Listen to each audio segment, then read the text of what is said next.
लाल घाघरा अभी एक खेसारी जी हैं, उन्होंने भी परसों ही लॉन्च किया है, आपने भी लाल घाघरा ही लॉन्च किया है। लगातार आप लोगों के बीच में मनमुटाव भी देखने को मिलता है, तो मनमुटाव और नाम में दोनों में एक साथ कैसे करें?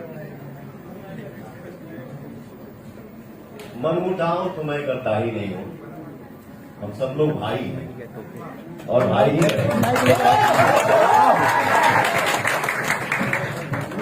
और रही बात लाल घाघरा की, तो लाल घाघरा टाइटल मेरा तो बहुत पहले से अनाउंस हो चुका है। तो जिसका आपने नाम लिया वो मेरा छोटा भाई है और इंडस्ट्री है, एक छोटा सा परिवार है और परिवार में छोटी बड़ी गलतियां होते रहती हैं, उसको माइंड नहीं करना चाहिए। हम सब परिवार हैं और मिलजुल के काम करना है, हर लोग आगे बढ़े, मस्त रहे, खुश रहे।